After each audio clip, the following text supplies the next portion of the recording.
Hello everybody and welcome back to another build on Spell Slam. Today, well, I guess it's my turn to take Ratlock for a spin. This deck was created by Janice Stone in, I believe, would have been 2015 or 2016, and she took it to many 5-0 finishes at the time and was doing quite well with the deck. And since then, she's kind of stopped playing the deck.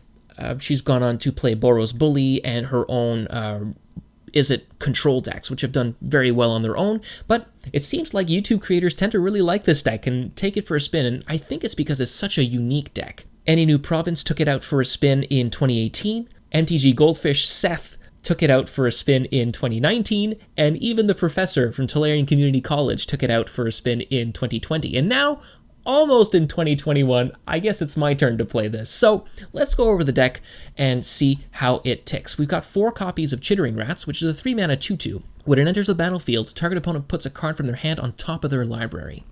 Then we've got 2 copies of Ghostly Flicker, which is a 3-mana instant that exiles 2 target artifacts, creatures, and or lands you control, and then returns them right away to the battlefield. Last part of the combo piece is Archaeomancer, 4-mana 1/2. When it enters the battlefield, return target instant or sorcery card from your graveyard to your hand. If you've got Archaeomancer and Chittering Rats in play, and you've got Ghostly Flicker in hand, and your opponent is empty-handed or almost empty-handed, you can basically make it so that they don't ever get to draw a new card ever again, because on their draw step, you can stop them, play your Ghostly Flicker targeting Archaeomancer and Chittering Rats, they have to put back the card they just drew on top of their deck, and then you get your Ghostly Flicker back for next turn.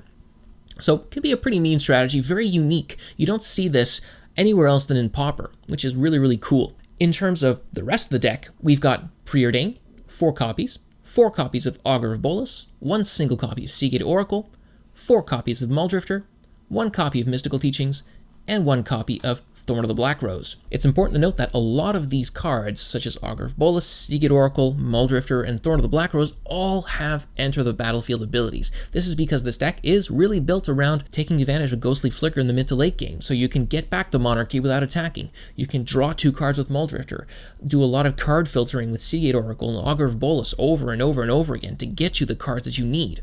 In terms of removal and counter magic, we've got 2 copies of Disfigure, 4 copies of Cast Down, 4 copies of Chainer's Edict, and for counter magic, 4 copies of Counterspell.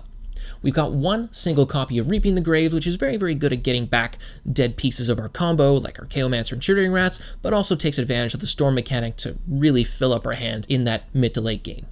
A lot of people make that mistake when they start to play their Ratlock deck and start adding lots of Archaeomancers and Ghostly Flickers, not really realizing that the point of the deck is not to get the combo online as soon as possible, because generally the opponent's going to be able to interact with you in that early game. The point of this combo is to get it out later on when the opponent's really low on resources, and then you can finally just lock them out of the game completely. In the mana base, we've got 2 copies of Bojuka Bog, 2 copies of Mortuary Mire, and 1 copy of Radiant Fountain. Again, all of these cards have Enter the Battlefield abilities, making them very synergistic with Ghostly Flicker. You can gain tons of life with Radiant Fountain. You can put dead creatures with Mortuary Mire back on top of your deck. It has the added bonus of also preventing you from milling out. And you can exile somebody's graveyard at instant speed with a Ghostly Flicker and a Bojuka Bog, and you can do this multiple times over and over again. These lands also interact very well with our 4 Dimir Aqueducts, which return a land to your hand when you play it. Then we've also got 4 copies of Dismal Backwater, a few copies of Islands, and 3 Swamps. Over in the sideboard, we've also got 2 copies of Dispel, 3 copies of Hydroblast, 3 copies of Duress, 3 copies of Suffocating Fumes, 1 copy of Evinkar's Justice, and 3 copies of Nile's Spellbomb. Now, I might be going a little bit heavy on the Graveyard Hate. That's because there's so much of it going on in the meta right now, but it might actually be better to go for a Mystical Teachings package and just have more instants and one-ofs throughout the deck and the sideboard. So that is Ratlock for 2021. Thank you so much for watching, and I hope to see you in the games.